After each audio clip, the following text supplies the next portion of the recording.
In this video, we're going to talk about a couple more hormones that are related to metabolism.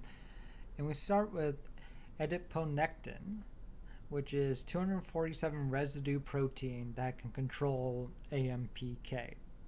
And there are three different forms of this protein. You have a form that's a trimer, a hexamer, or a multimer, as shown here, trimer, a hexamer, or multimer. And these are called low molecular weight, medium molecular weight, and high molecular weight. Basically, the more things there are, the heavier it gets. And what this can do is that Diponectin has different receptors, the Diponectin receptors in the liver and muscle cell surfaces. And when you have a binding on this receptor, you have increased phosphorylation and activity of AMPK. So this hormone can turn on AMPK, which will then go and inhibit gluconeogenesis, stimulate fatty acid oxidation in the liver, glucose uptake, and glucose fatty acid oxidation in your muscles. So low energy, start making energy. This will also increase your insulin sensitivity so that if glucose does become available, your cells can respond to it even faster. And a decreased level of adiponectin is associated with insulin resistance. So if your body can't work with insulin anymore, then this molecule will also be downregulated. Another hormone is leptin, and this is a hormone that tells you are full. And a cool experiment in that if you knock mice, you take mice, knock leptin out so they don't have leptin anymore. On average, they get 3 times heavier, as shown here.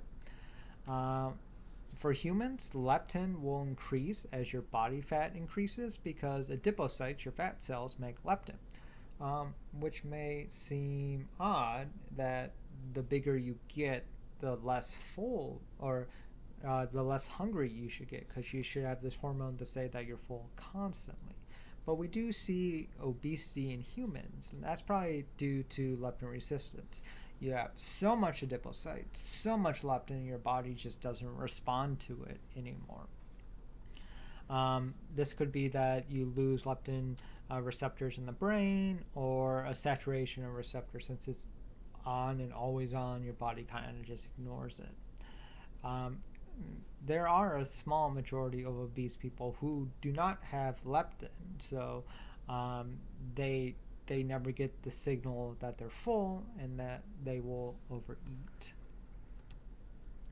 And some peptides here the peptides we'll be talking about, can also act as signals. So if you don't have a good response to leptin anymore, you'll start to get high concentrations of neuropeptide Y, or NPY. NPY is released by the hypothalamus, and this will stimulate your appetite and will lead to fat accumulation, which makes sense. Leptin says you're full, so if you don't have leptin, you release something that says you're hungry. And leptin will actually, and insulin will inhibit NPY, because if you have insulin around, you have full glucose in your blood, so no need to eat more. Then we have ghrelin. This is appetite stimulation that is secreted by your empty stomach. So let's say it's 11:30 and you haven't had lunch yet, your stomach's growling, it's going to be releasing ghrelin to say that you're hungry and you should eat some food.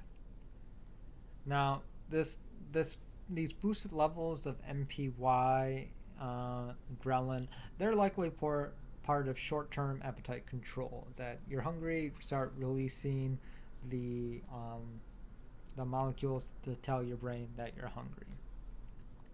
Another molecule, PYY336, this is released by your gastrointestinal tract, and this will actually inhibit NPY. Now, we can also have thermogenesis, diet-induced thermogenesis, and thermogenesis is the production of heat. What happens is that fatty acids will open a proton channel in the inner mitochondria called UCP1, or uncoupling protein 1, and this will allow protons to go across the electrochemical gradient without going through ADP synthase. This generates heat. This is found in brown adipose tissue or brown fat. Babies have a lot of brown fat compared to adult humans because they're smaller and they need to generate heat. So instead of making all ATP, they will generate heat. But we still do have brown adipose tissue in our bodies, so it works by UCP1. And there is thoughts that a hormone, earcerin, could increase UCP1, and if that's safe, you could think that it might be a diet, a peptide you could take for a diet where it increases UCP1. You don't make as much ATP, so you're going to be burning fat to make ATP, but that energy is just going to go to making heat. So it's a possibility. And with that, that ends this video. I will see you in the next one.